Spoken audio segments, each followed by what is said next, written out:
Praise lord. ఈరోజు ఒక సామెత నేర్చుకుందామా? సామెతల గ్రంథం 24వ అధ్యాయం 2వ వచనం. వారి హృదయము బలాత్కారము చేయ యోచించును, వారి పెదవులు కీడును గూర్చి మాట్లాడును. ఎవరు వీరు? ఆ పై వచనంలో దుర్జనుల్ని చూసి మత్సరపడొద్దు అని మాట్లాడుతూ వారిలాంటి వారు. వారు ఎప్పుడు కూడా దుష్కార్యాల గురించి ఆలోచిస్తారు. ఒక్క మంచి ఆలోచన కూడా వాళ్ళకి రాదు.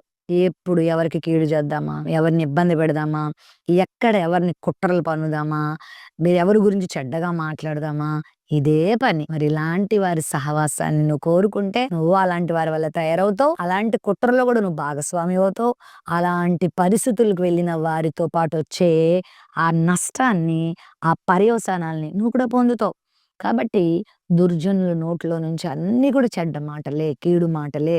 వారి నోటి మాటలను బట్టే వాళ్ళెవరో మనం చెప్పేయొచ్చు. నీ నోట్లో నుంచి మంచి మాటలొస్తుంటే నువ్వు సజ్జనుడివని, నీ నోట్లో నుంచి పరిశుద్ధమైన మాటలొస్తుంటే నువ్వు పరిశుద్ధుడివని, నీ నోట్లో నుండి దుర్భాషలొస్తుంటే నువ్వు దుర్జనుడివని ఇట్టే అర్థమైపోతది. కాబట్టి జాగ్రత్త. నీ హృదయం బలాత్కారంతో నింపుకోవద్దు. నీ నోటి మాటల్ని దుష్టత్వంతో నింపుకోవద్దు. మంచి మాటలు మాట్లాడు, బలపరుచు, ధైర్యపరుచు. నిరాదరణలో ఉన్నవారికి ఆదరణ చూపించు. అనేకులకు క్రీస్తును పరిచయం చేసి క్రీస్తు ప్రేమను అందించు.